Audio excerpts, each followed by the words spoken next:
Então, bom dia a todos. Sejam muito bem-vindos nesse primeiro domingo de que a casa está aberta em 2012. Como eu digo, ainda está em tempo de desejar, né? Feliz ano novo. Você encosta a porta para a gente, fazendo favor?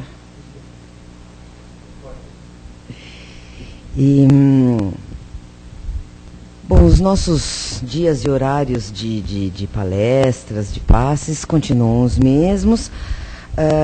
A novidade é que estão abertas as inscrições para o curso de doutrina. Então, quem quiser participar do nosso curso no primeiro ano, é só passar no plantão, que a gente orienta e faz a inscrição, tá bem? Outra notícia que nós temos que passar é que nós não estamos mais recebendo doações de roupas e sapatos e utensílios para o lar, né, que por uma questão de disciplina, né, nós só aceitaremos, bom dia, as doações de alimentos para a nossa cesta básica, para o nosso sábado de lanche, não é? Então, quem tiver doações nesse sentido, que encaminhe para um outro lugar, né? Que não teremos mais esse tipo de trabalho. Então, agora que os recadinhos foram dados, né? Vamos nos preparar para o trabalho de hoje. Vamos deixar lá fora nossas preocupações,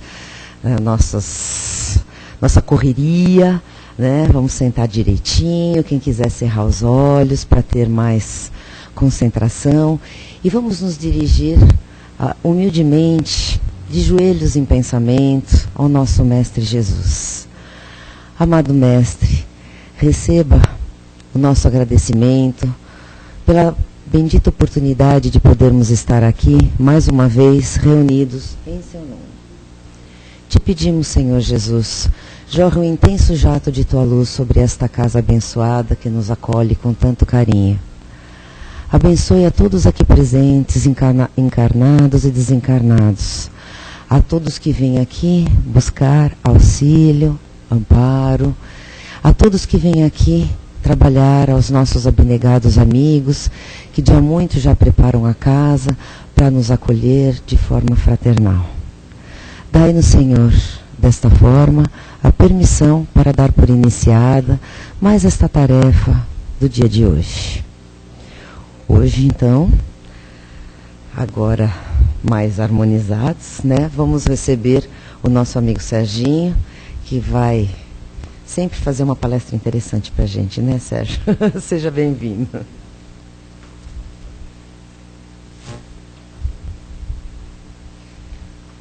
Muito bom dia a todos. No caso aqui, a todas e alguns todos, né? Exato.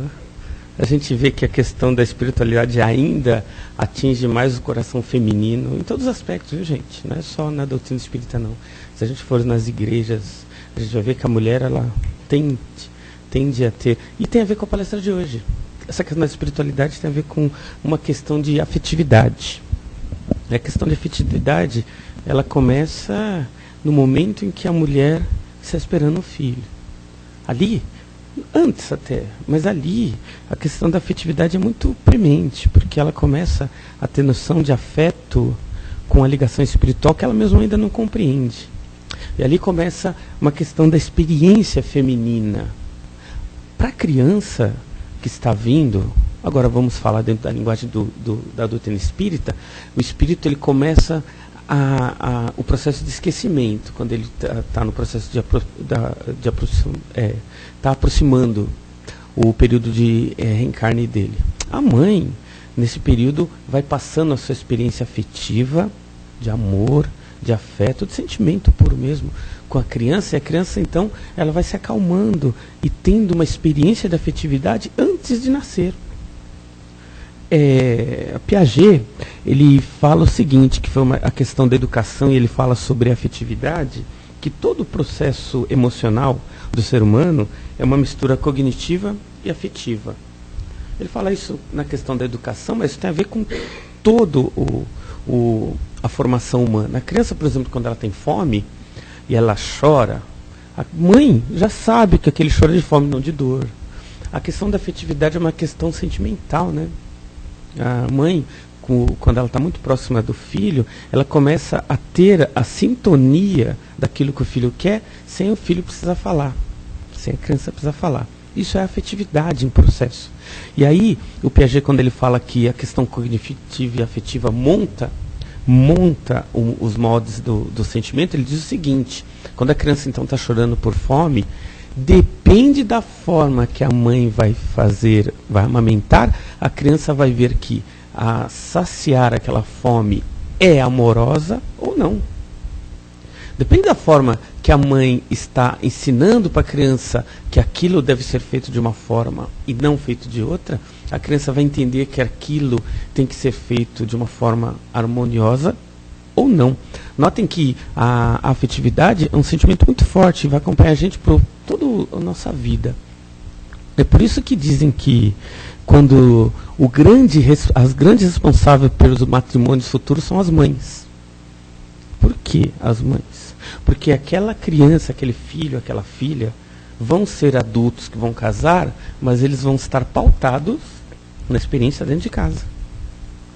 O filho e a filha, quando eles estão olhando os pais, eles estão experimentando.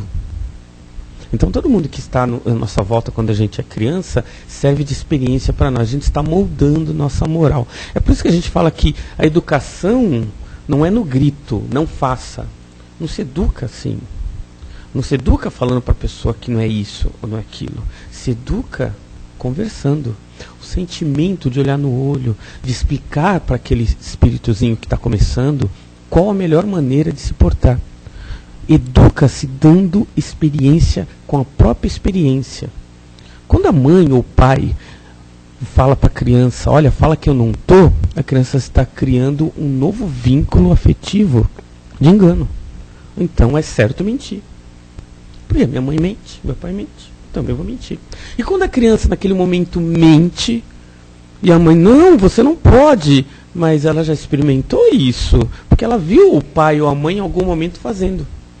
Então vamos perceber que a questão da afetividade envolve a vida. Tudo que a gente faz, e a gente faz isso constantemente, a gente está lá no nosso convívio, a gente às vezes não percebe, mas a gente está educando. Quando a mãe está fazendo a comida, ela está no processo de educação. É legal quando a mãe traz a família para almoçar, ou a mãe e o pai, seria interessante isso, a família vai perdendo um pouco esse vínculo, almoçar em família, jantar em família, comer em família. A sociedade atual está perdendo esse vínculo afetivo. As pessoas estão comendo na frente da televisão, pega o prato, senta no sofá.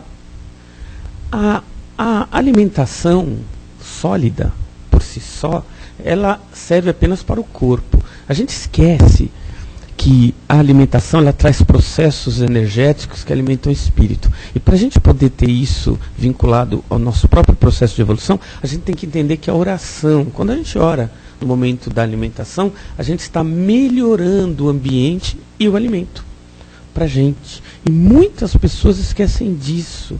Tão comum, as famílias estão se desvinculando. O filho está jogando videogame ou está na internet. A mulher está vendo novela ou o marido vendo jornal. Quando as pessoas vão se alimentar, as pessoas, cada um está fazendo uma coisa. E cada um continua fazendo essas mesmas coisas nesses lugares. Vão se desvinculando e o sentimento vai se perdendo. A afetividade ela tem que ser retomada. É importante que as pessoas retomem a afetividade no sentido de comunicar, conversar, sentir-se em família. Porque não adianta nada a gente achar por bem que a gente vive em família quando cada um na mesma casa está num cômodo. Isso não é vida em família. A afetividade se perde aí. E muitas das vezes esse vínculo importante, que é da afetividade, vai se perdendo, e aí o filho ele passa a escutar mais o colega da rua, porque ele tem mais contato físico com o amigo, porque está conversando com ele, do que às vezes com o pai e a mãe dentro de casa, porque o pai e a mãe trabalham muito, né? Pois é, mas a educar é uma doação. Educar é muito mais do que simplesmente ensinar para a criança quando ela faz algo errado. Isso não é educar. A gente já falou que o processo de educação é um processo de vida.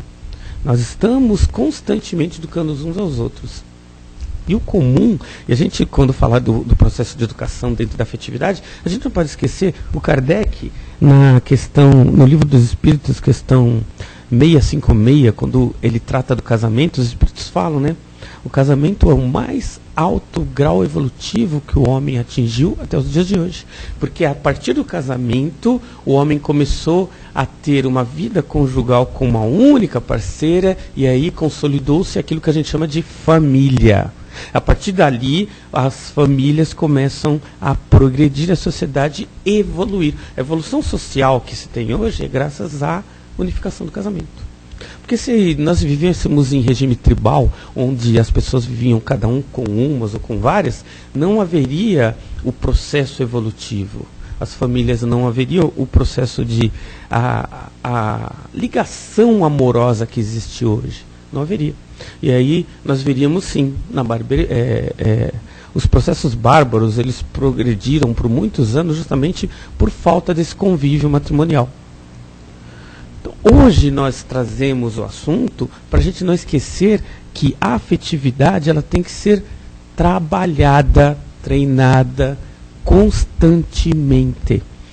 Casais que muitas vezes perdem um vínculo afetivo é porque pararam de trabalhar a afetividade. Muitas das vezes a gente acha que, mas é que eu não amo mais meu marido, porque eu não amo mais minha esposa. O problema, essa palavra não amo mais é só uma palavra.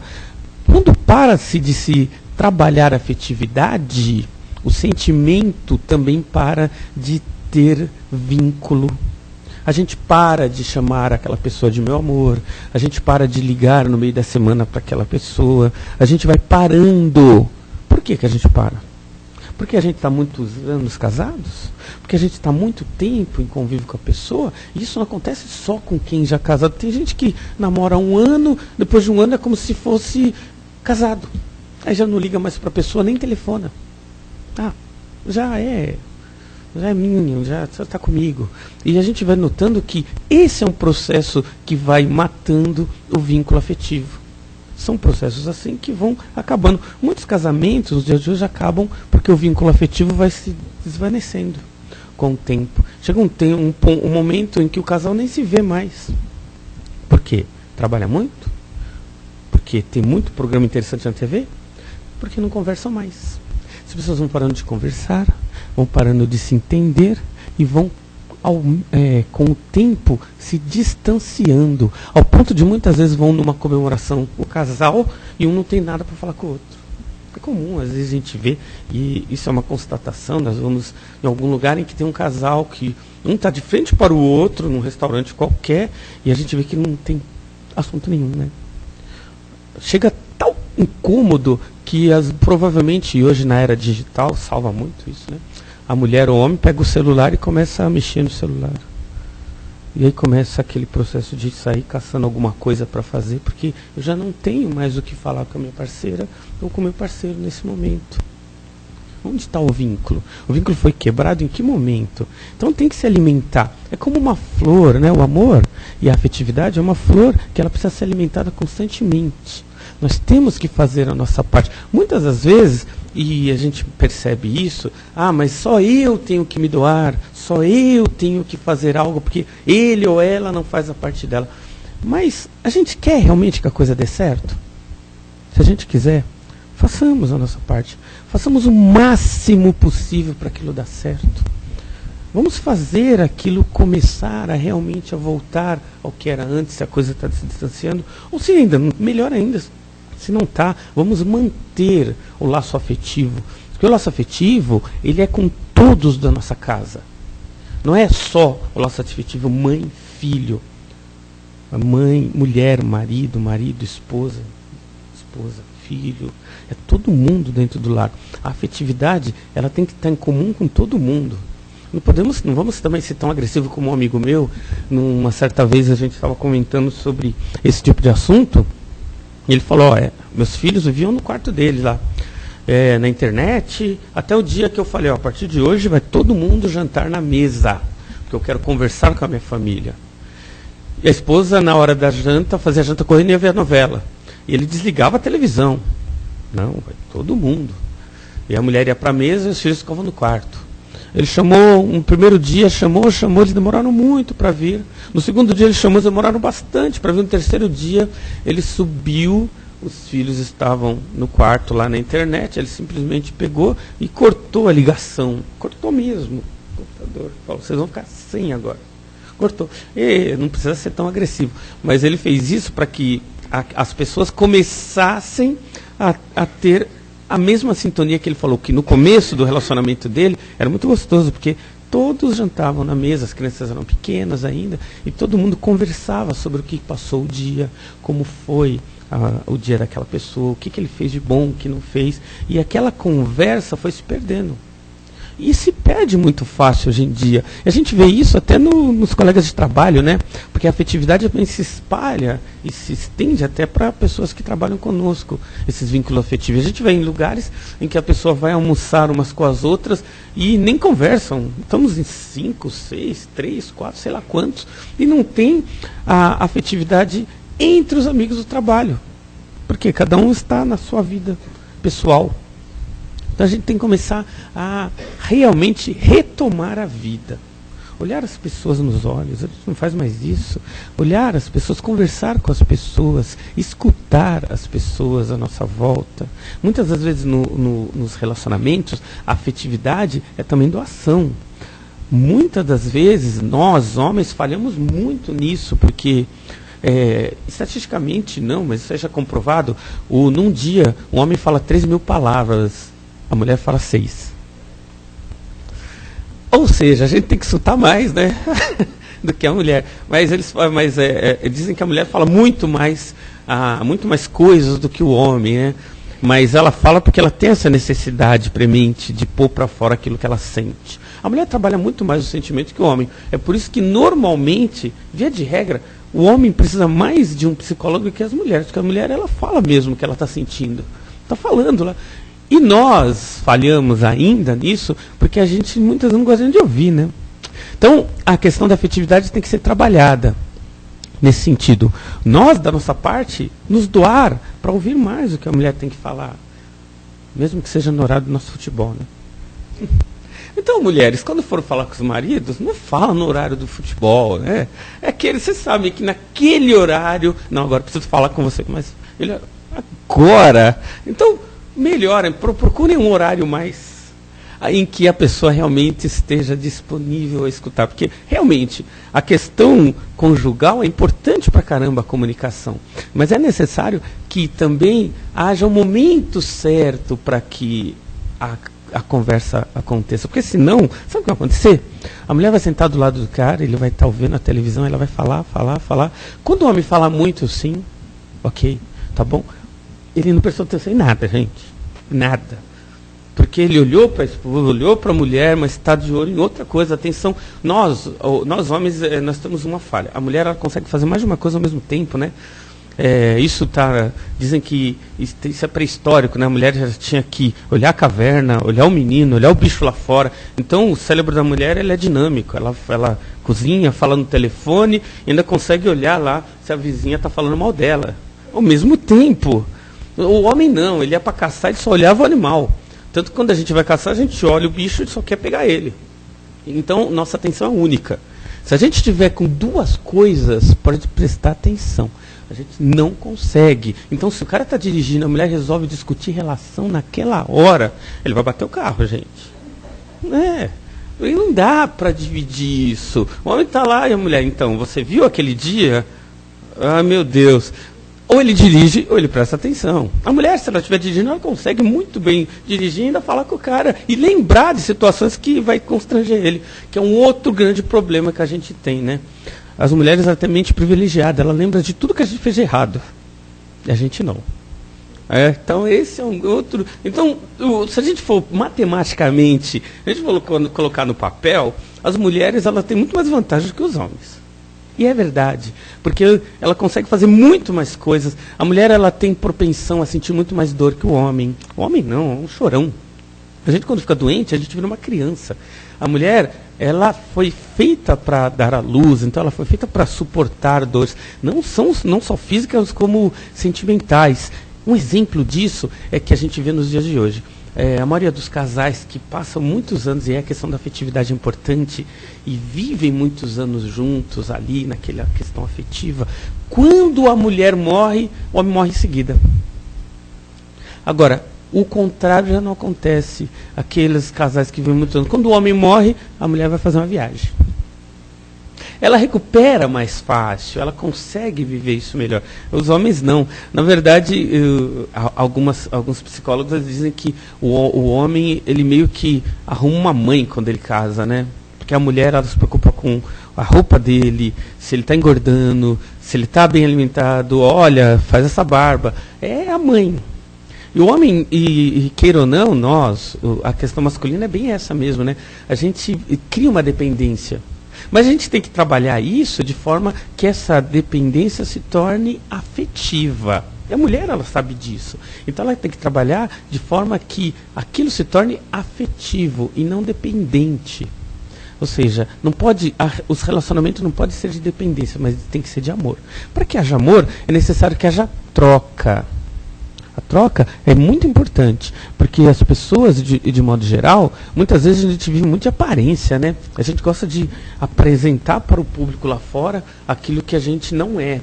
Exemplo típico desse é aqueles tipos casos que a gente vê, não sei se ainda nos dias de hoje acontecia, mas na minha infância eu via muito acontecer, em que aquelas casas em que a pessoa às vezes não tinha nada em casa, e o marido não se preocupava muito, mas quando ia à visita, ele fazia aquela comprava tudo, né? E fazia aquele almoço fantástico para os amigos. Tratava a família de forma esplêndida quando os amigos estavam em casa, sabe? Muito bem, tudo bom. Quando a visita estava fora, ele voltava àquela rabugentice dele, normal, que não era nada, não fazia nada, nem comprava. Então a gente nota que muitos de nós ainda querem ser visto fora de casa bem. Então a gente tem que começar a transformar a nossa casa num lugar bom. Quando se fala aqui no Evangelho, praticar o Evangelho no lar e coisas desse tipo, não é porque a gente fica, toda vez ele vai falar do Evangelho no lar, ou nas palestras espíritas, porque o Evangelho no lar, ele revigora o sentimento das casas também. Fazer o Evangelho dentro de uma casa é transformar a energia do ambiente para melhor. E as pessoas que o fazem percebem, porque a energia interior muda. Por quê? O Kardec, ele comenta até nos livros, nós ombreamos com espíritos. O que quer dizer isso? Que todo lugar tem espírito, gente. Todo lugar. A gente às vezes vê um filminho desses de terror americano, em que a gente vê a porta abrir e tal, e a gente acha que isso acontece porque efeito físico e tal, coisas desse tipo. Vamos entender o seguinte, se a gente, aqui dentro está cheio de espírito, tá, na rua também, na nossa casa também. E quem tem medo de fantasma não pode nem olhar para o espelho, porque a gente é o espírito encarnado. Mas está lá. A gente então não está vendo os espíritos, mas estamos constantemente envoltos. Casas desequilibradas tendem a ter muito mais espíritos desequilibrados lá dentro.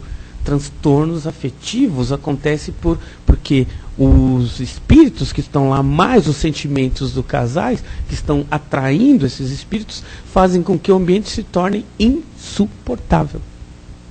Porque em casas em que haja desequilíbrio, só pode ter espíritos desequilibrados, não só os que moram, mas também aqueles que sintonizam com aquele sentimento de desequilíbrio e são traídos para lá. Quando a gente faz o Evangelho, faz uma boa oração, prece, a gente sempre fala no sentido de oração do coração, né? Não precisa ser algo escrito, eu vou pegar algo que está pronto lá, não. Orar mesmo, antes de uma refeição é bom orar, para a gente melhorar o ambiente, trazer a família para a mesa, fazer uma oração, conversar uns com os outros, retomar o sentimento de afetividade familiar é importante e fazer com que isso se torne comum. Quando isso acontece, o equilíbrio do ambiente faz com que as pessoas que não coadunam com esse sentimento saiam. Então as pessoas que não gostam, não estão sintonizadas com pessoas que eu digo é questão espiritual mesmo. Espíritos que não estão lá afinizados com os sentimentos vão acabar indo embora. Então, as casas equilibradas, pela prece, pela oração, pelo sentimento de harmonia, tende a ser equilibradas de forma muito natural. E aí o que acontece? Menos briga, menos discussões, tudo de forma geral muda para melhor. Tem que partir da gente também. Quando nós estamos prestes a ter uma briga em casa, tem que partir da gente que não haja briga. Se a gente dá o primeiro passo no momento de uma discussão, a discussão vai realmente começar a acontecer e daí vai para coisas piores. E se a gente conseguir se segurar naquele momento em que percebemos que a pessoa está exasperada, por qualquer razão, ele ou ela pode estar até errado. Mas se a gente conseguir nesse momento se manter calmas, para que aquilo não se descambe para uma briga, um desentendimento, espere um outro momento para retomar o assunto, no momento em que as pessoas estiverem mais calmas. Isso é treino de afetividade. Treinar a afetividade é realmente trabalhar aqui, a todo momento a nós mesmos.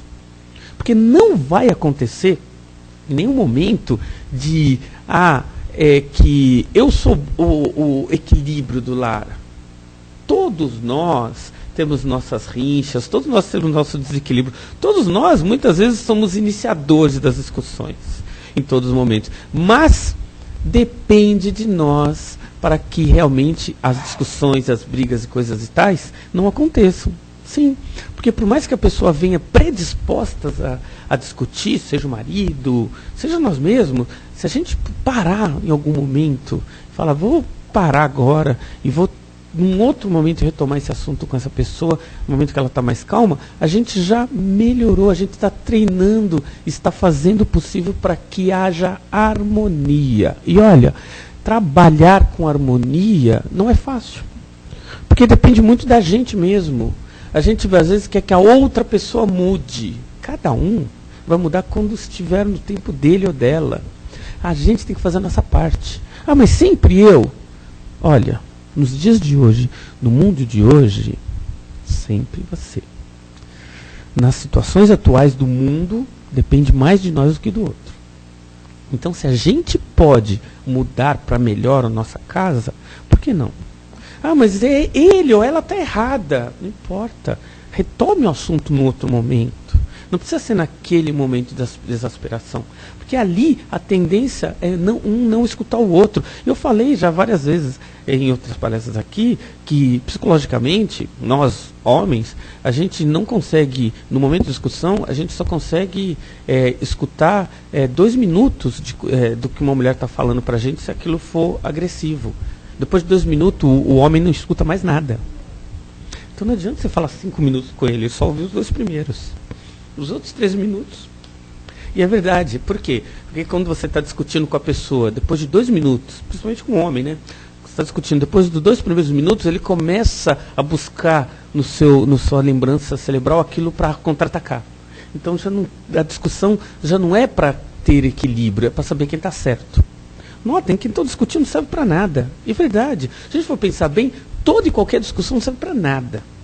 Ah, eu vou discutir porque não importa. A discussão em si não serve para nada. Então, se as pessoas percebem que naquele momento que vão pegar um assunto e que aquele assunto naquele momento vai gerar discussão, segura um pouco mais, não custa nada.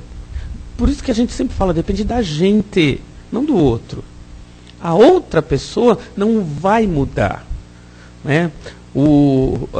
Reza a lenda que o homem, quando casa com uma mulher, ele quer que ela não mude nunca.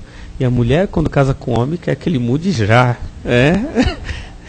Mas essas coisas, infelizmente, não acontecem, né? Exato, acontece somente o oposto, né? Então vamos perceber que na vida as coisas não são do jeito que a gente quer, do jeito que a gente gostaria. Mas os relacionamentos afetivos e essa condição, muitas vezes a gente fala, mas eu escolhi, fui escolhido, aconteceu porque eu precisava. Vamos entender que, buscando lá no Livro dos Espíritos, nós vamos ver que existe aquele encontro, por exemplo, muitos casais se fazem por casualidade.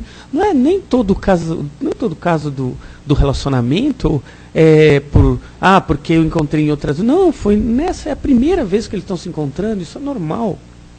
Os espíritos até comentam que os encontros fortuitos são para gerar experiências novas, para novos avanços espirituais para aquelas entidades espirituais. Porque seria muito esquisito se a gente eu só vou relacionar com as mesmas pessoas todas as vezes que eu voltar para o planeta. Não, isso não vai acontecer. Eu vou encontrar pessoas novas, eu vou muitas vezes ter experiências afetivas com pessoas que não fazem parte do meu passado espiritual. Isso é tranquilo. Até numa passagem, não vou lembrar agora de um livro espírita, em que o homem tinha um karma com uma pessoa. Ele tinha que casar, sim, com uma mulher lá, porque ele era um encontro karmático. Ele estava com uma dívida tremenda com ela numa outra vida. O que aconteceu? Ele casou com outra antes. Casou com outra. Então aquele encontro karmático que ele teria não ia acontecer mais. Pelo menos naquele primeiro momento. Por quê? Porque ele tomou a decisão de se casar e se apaixonou por uma outra pessoa antes. Isso vai acontecer normal. Isso faz parte da vida. Ele vai ter uma outra experiência. Muito provavelmente, essa experiência que ele teria no casamento, ele vai ter nesse casamento, porque nada acontece por acaso. Provavelmente viriam filhos que viriam naquele casamento, vão vir nesse casamento para ele. Então coisas desse tipo vão acontecer. Então os casamentos casuais, os encontros casuais, também são normais e vão se transformar no futuro em amor. O amor, ele é algo que tem que ser construído. O amor é construído, ele não é natural. A gente vê muitas pessoas falar, mas que eu não amo mais, é que eu amo, agora não amo, amava, mas não amo mais. E isto é uma condição pessoal. A única coisa que a gente pode escolher é se a gente quer ou não ter afetividade com a pessoa. Isso é decisão nossa. Tanto é decisão nossa, que quando a pessoa não quer ter afetividade com a pessoa, não adianta, não vai ter, mesmo casada. Não vai dar mais certo. Pronto, ela já decidiu que o casamento não vai mais dar certo. Ela não vai ter predisposição para aquilo funcionar. Para que aquele casamento dure anos e anos. Partiu da pessoa. Então nós temos esse controle. A paixão talvez nem tanto, porque a paixão é uma experiência psicológica na qual a gente tem os nossos mecanismos interiores que fazem com que a gente... Estou apaixonado, não dependeu de mim, porque eu encontrei alguém que por alguma razão despertou em mim sentimentos que eu nem sabia que estavam lá. Eu me apaixonei, mas isso aí acontece, vai acontecer com todo mundo em algum momento. Isso também tem a ver com a experiência. Muitas dessas paixões são karmáticos também. A dívida passada vem através de paixão. Sim, como é que a gente vai juntar duas pessoas que tiveram problemas no passado? Paixão. Junta os dois ali para ver se eles conseguem dessa vez dar certo. Então isso vai acontecer também. Existem também aqueles relacionamentos provatórios. É uma provação. As pessoas não deram certo no passado lá, e aí o que acontece? Olha, eles na vida espiritual eles falaram, vamos, agora a provação eu quero. Ela quer e nós queremos fazer aquilo dar certo. Então nós queremos provar para nós que aquilo funciona, que a gente precisa. Por quê? Porque falhamos, a gente queria fazer alguma coisa de forma correta, não deu certo, houve traição, eu quis, mas eu acabei traindo, ela quis, mas ela acabou fazendo algo errado, e por aí vai. Então vem num processo de provação, não por uma necessidade, ele tem, porque ele tem que ter isso, até porque na vida espiritual nada ele tem que fazer, porque senão... Então a aprovação vai acontecer, relacionamentos provatórios, sim. As pessoas vêm porque querem que aquilo funcione e bem. E vai ter o karmático também. É aquilo que a pessoa fez um grande mal. E ele ou ela, os dois fizeram e vêm por karma. Esses normalmente vêm quando essas pessoas se encontram, surge uma paixão muito grande. Por quê? O karma é tão grande que a paixão vai fazer com que eles fiquem juntos de qualquer maneira. Não importa se ela é rica, ele é pobre, ele é rico, ele é pobre, ela vai sair do Morumbi e vai lá para a comunidade, ou ele vai sair lá de Alphaville e vai lá para a comunidade, porque o relacionamento é karmático. É necessário. Quem está em volta não vai entender bem. Mas, nossa, ele vai largar tudo por ela. Ela vai. porque é karma, está lá, está gravado. E eles vão passar por essa experiência. E essa experiência se dá através da paixão. Por isso que é algo que vai além da minha escolha. Eu não escolhi me apaixonar, mas eu me apaixono porque eu preciso. E aí ela vai ter uma convivência, vai viver em comum com a pessoa. Ali pode se transformar em amor? Pode, vai depender deles. A questão afetiva aí tem que ser trabalhada. Porque não adianta nada eu me apaixonar perdidamente por uma pessoa, me apaixono, a paixão dura 1 ano e 7 meses, segundo consta, os franceses chegaram a essa conta. Aí depois de 1 ano e 7 meses eu olho para a pessoa, nossa, mas isso eu já casei, já tenho filho depois desse tempo todo. É complicado, mas aí é que tem que se trabalhar a afetividade, né? Porque a paixão aconteceu para que houvesse a ligação. Ah, a desligação se desfez, e agora? Ah, agora eu não quero mais. Ah, não quero, vou procurar uma outra coisa. Notem, se a gente está dentro de uma experiência, é para transformar essa experiência em algo bom. Para transformar essa experiência em relação a nós, em convívio e evolução. Depende sempre de nós. E aí, temos aqueles, dizem que existem, mesmo aqui no nosso planeta, os relacionamentos afins, né? São aqueles espíritos bons, puros, evoluídos, que vêm porque querem. E já estão apaixonados em outros orbes, vêm e por amor eles se ligam. Aqueles casamentos em que aqueles casais se amam muito e vão convivendo. Mas aí eles dizem que são mínimos, né? Esses casamentos de afins aí são mínimos. Por quê? Porque esses espíritos eles não vêm porque, eu vou lá só para casar. Não, eles vêm para fazer um trabalho. Provavelmente nessa família vão vir criaturinhas, crianças precisando de muito amor, muito afeto. Então eles vão vir, às vezes, com muito problema de saúde, problemas de formação física, vão vir nesses casais. Por quê? É preciso que o casal tenha muito amor para transformar a vida desses entes aí que vem necessitando de transformação.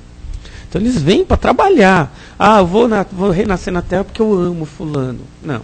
Aqui o espírito ele chega a determinado ponto em que tudo na vida dele se torna trabalho. E ele vem para transformar o que ele sente e o que ele vive em trabalho. E notem que quando a gente fala de afetividade, então é sempre homem e mulher, amigos, a questão da afetividade é trabalhada assim. Muitas das vezes nós vemos as pessoas comentar achando que o Chico, com todo o trabalho que ele fez, ele veio pronto, né? Nós conversando certa vez com o Samuel, que da palestra aqui na casa também, que ele é da federação, ele disse que uma certa vez ele estava lá em Minas com o Chico ainda vivo, e o Chico contou para ele o seguinte, falou, vocês veem que coisa, né? Todo mundo acha que o meu relacionamento com o Emmanuel sempre foi assim, harmonioso, equilibrado, tranquilo, né? Sereno. Não foi não. E eu contei essa história num livro, mas ninguém percebeu. O Chico falou para o Samuel, mas nossa, em que parte? Ele falou, você leu há 2000 anos? Quem leu há 2000 anos vai lembrar dessa cena. Eu falei, lembra? Você lembra que alguém joga uma pedra e pega no rosto da amada do Emmanuel, e ele vai e pega o jovem e joga para a galera, que se transformou o jovem escravo? Está lá no livro, nessa parte. Lembro. E o Chico falou, pois é, ele era meu filho ali. E eu era o pai dele ali. Fiquei com tanta raiva do Emmanuel, nessa época que era Públio Lentulus, que eu fui lá, peguei o filho do Públio, está no livro isso, para quem quiser ver, peguei o filho dele, né? Então o que ele faz? Ele pega o filho do Públio, separa da família, cria como se fosse filho dele, e no final do livro a gente vai ver que ali o Chico encarnado, na figura daquele homem já amargurado por ter perdido o filho na mão do Públio, faz com que o filho do próprio Públio segue o próprio pai. Está no livro, né, essa parte. Mas ele contava isso para as pessoas entenderem que os relacionamentos nem sempre começam harmoniosos. Ele falou, mesmo eu, para ter essa relação de amor com Emmanuel, que ele vem, eu consigo entender o que ele quer e tudo mais, começou de forma muito complicada. Que lá atrás eles começaram muito complicado um com o outro. E aí vem trabalhando isso de muitas encarnações, até o momento em que eles veem mentor e médium, de uma forma muito harmoniosa, trabalhar esse sentimento que foi transformado em amor, que começou lá atrás, com um problema de raiva, ódio mesmo entre eles. E a gente vai perceber que, quando o Chico falou isso, ele falou para todo mundo entender que os relacionamentos de casais também tem que passar muitas vezes por distúrbios para se transformar em amor, em harmonia, em questão de afetividade. Isso vai acontecer. Isso é normal. Então todos nós estamos no caminho da evolução. Eu tive um acidente de percurso no meio, porque eu discuti com a minha companheira, eu discuti com ela. Então isso vai acontecer, isso é normal. Nós, agora, no que depender da gente, a gente tem que ver como individual na questão afetiva. Nós temos que tentar melhorar sempre o relacionamento. Nós, indivíduo. Mas e a outra pessoa? A outra pessoa percebendo em algum momento a força que estamos fazendo para que aquilo dê certo, vai começar a mudar. Não adianta a gente forçar a mudança, isso não vai acontecer. Agora, se a gente começar a fazer a nossa parte, o companheiro que está do lado, a companheira que está do lado, em algum momento percebe essa mudança e começa a agir diferente. Então depende sempre da gente. Afetividade é treino constante, diário, contínuo. Mas teve um senhor mineiro, e ele conta uma certa anedota do relacionamento dele, que ele falou, o meu caso deu certo. Deu certo, eu não tenho problema nenhum no casamento. Nenhuma briga. Mas ele falava, o casamento tem que começar certo, porque se não começar certo, aí você vai ter problema. E aí ele conta, né? Bom, eu vou contar para você o segredo do casamento perfeito. Aí eu fui lá, casei, aluguei uma charrete bonita, coloquei minha esposa na carrete e estamos andando, né? Indo para minha fazenda. E aí, estou andando, aí o cavalo tropica uma vez. Pum! Ele olha para o cavalo, primeira vez, hein? E continua trotando. Aí daqui a pouco o cavalo tropica a segunda vez. Ele olha para o cavalo, segunda vez. E continua. Quando ele está pertinho da fazenda dele, o cavalo tropica a terceira vez. Aí ele desce a esposa da charrete, pega a garrucha, dá um tiro no cavalo. Plaf, mata o cavalo. A esposa, você é louco? O cavalo tropica 3 vezes, você mata o cavalo?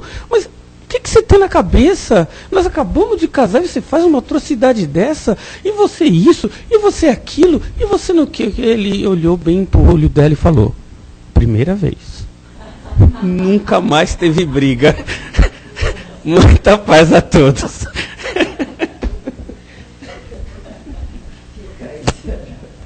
Agora você não sai daí. Então, esse é um dos jeitos, né? Manter o bom humor, né, Sérgio? Então, alguém quer fazer alguma colocação? Alguma pergunta? Eu gostaria, Sérgio, que você, assim... legal, né? Assim, o ideal. Só que, no momento, algumas pessoas já se encontram numa situação em que estão, vamos dizer assim, sós. Porque não casaram, ou porque já aconteceu um divórcio, ou porque enviuvaram, né? Então, ninguém que esteja assistindo precisa ficar com peso na consciência. Esse é tudo, a gente começa dentro da situação em que a gente está. Tentar manter a afetividade, a harmonia, fazer o melhor possível dentro da situação em que está, não é? Isso mesmo. Na verdade, a questão da afetividade, ela tem que ser trabalhada primeiramente com a gente.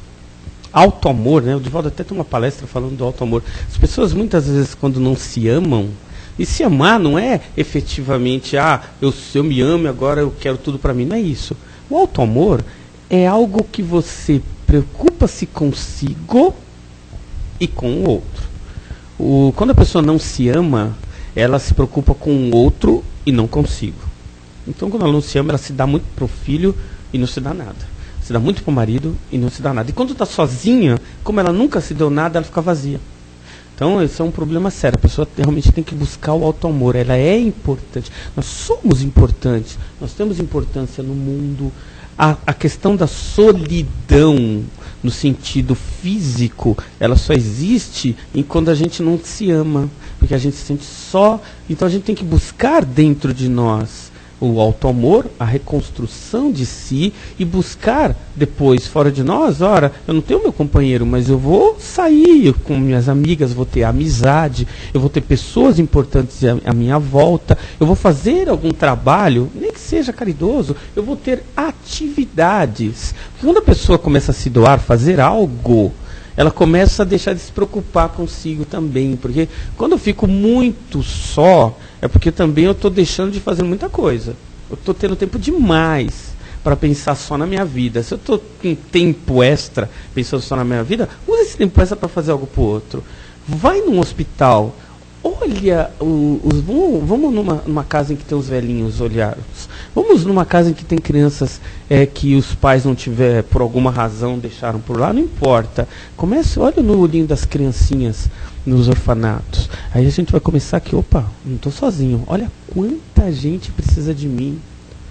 E eu lá em casa, ali, achando que só estava eu. Então a questão da afetividade do auto-amor é importante. E se doar, quando tiver o tempo, é bom também, porque a gente começa a deixar de se sentir só. Então, e um dos desgastes sociais que acontece quando a pessoa não se ama e se doa é o ciúmes. Toda pessoa ciumenta não tem amor próprio. Aí ela se joga no sentimento da outra pessoa e cobra da outra pessoa porque ela se sente vazia. Não, aquela pessoa não pode me amar, não é possível. Então o ciúme, ele se torna maior quando a pessoa é muito vazia. Quanto mais vazia a pessoa, maior o ciúme. Por quê? Porque ela não admite que uma outra... Não, ela gosta. Como é que uma pessoa pode gostar de mim? Não é possível. Então não posso perdê-la. Aí o ciúme.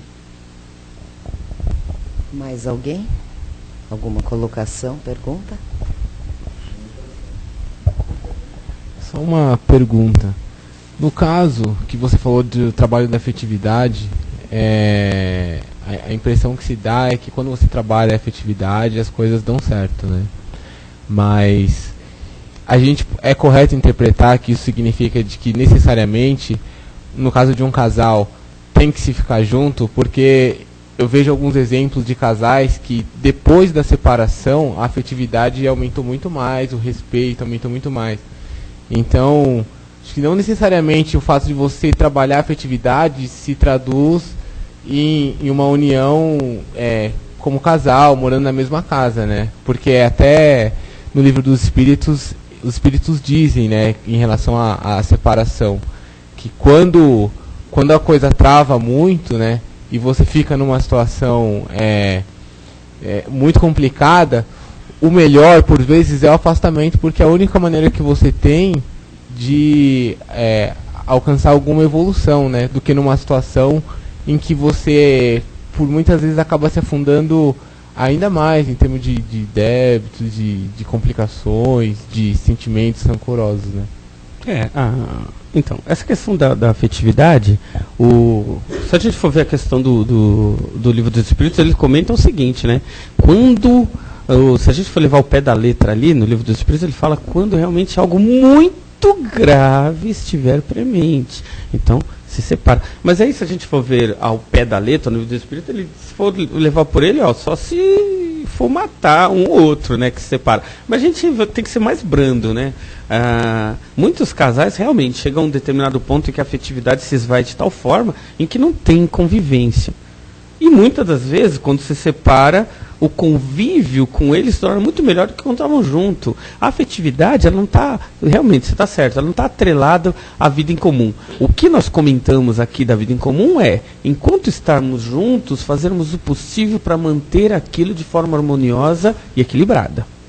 Fazer o máximo que for de nossa alçada, aquilo dá certo. Por quê? Porque a gente está junto. Vamos fazer aquilo dar certo? Vamos. Se a gente propõe, a gente inclusive começa a reatar laços de afetividade que muitas vezes já estavam se espalhando, sumindo, né? Por quê? Porque a gente toma atitude. Tomando atitude, a gente volta a ter o sentimento. Porque o sentimento depende da gente. Agora, chegou num ponto em que não teve jeito, houve a separação, não é por isso que eu preciso encerrar o meu laço de afetividade. Eu gosto da pessoa. Não estou mais convivendo com ela. não estou mais convivendo com ele, sou mulher, né? Mas eu continuo amando, acabou. A afetividade, ela não obriga a convivência. É a mesma coisa do perdão, né? Muita gente confunde muito isso também. A mulher, então, em algum momento, ela convive com o companheiro, lá ele faz uma traição lá tremenda, não sei o quê. Aí a mulher se separa e alguém pergunta para ela, mas você perdoou? Perdoei. Mas por que você não voltou para ele? Não, eu perdoei. Ponto.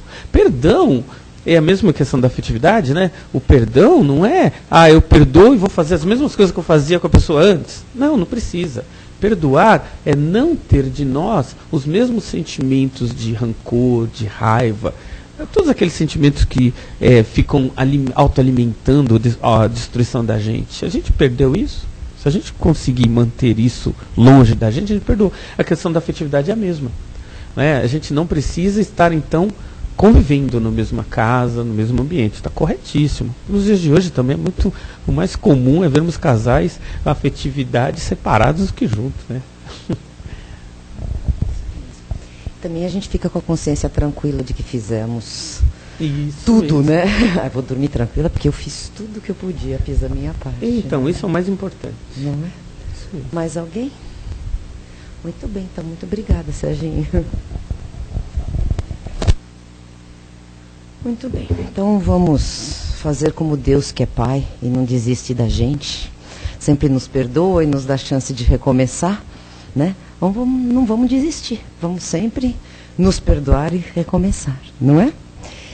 E neste momento em que muito recebemos, vamos nos recolher novamente e vamos tirar de dentro de nós o melhor. Vamos tirar de dentro de tudo que ouvimos um sentimento grande de afetividade, de amor, e vamos deixar que ele transborde de nosso coração. E que a espiritualidade maior aqui presente possa utilizá-lo da melhor maneira possível, para que possa abrandar as dores de todos os nossos irmãos que neste momento estejam sentindo dor, seja presos em um leito de hospital, seja os que estão desabrigados ao relento, na rua, em momentos de muita chuva, de frio ou de calor extremo, que possam todos neste momento receber este bálsamo, essa luz divina que lhes abrande o coração. Vamos vibrar também pelos que têm o coração altamente enrijecido, para que possam receber um pouquinho desta luz divina e neste momento que seus corações possam começar a ser derretidos, abrandados. Vamos vibrar pelos que amamos, pelos que nos aguardam, pelos que convivem conosco e pelos que não nos são tão caros assim, que ainda estamos num processo de desenvolvimento de afetividade para com essas pessoas. Vamos neste momento envolver a todos numa luz cor-de-rosa. Vamos vibrar pelos nossos lares, quer haja alguém nos aguardando ou não, para que eles estejam harmonizados e nos recebam de forma acolhedora no momento em que lá chegarmos. Vamos vibrar pelo nosso país, pelos nossos governantes, pelas pessoas que estão deixando a matéria, que estão voltando à pátria espiritual neste momento, nesses últimos dias. E vamos vibrar pelos que estão se preparando para retornar, para que aqui também possam encontrar uma energia gostosa, num momento de transição, que eles possam ser bem recebidos. Vamos deixar uma vibração em branco, para que essa espiritualidade maior aqui presente possa utilizar da melhor maneira possível. E vamos vibrar por esta casa, que nos recebe e nos acolhe com tanto carinho. Vamos pedir ao Senhor Jesus para que neste momento ampare-nos, ilumine-nos, abençoe-nos, proteja-nos e fortaleça-nos. E dai-nos a permissão para encerrar mais esta tarefa do dia de hoje. Que assim seja. Vamos então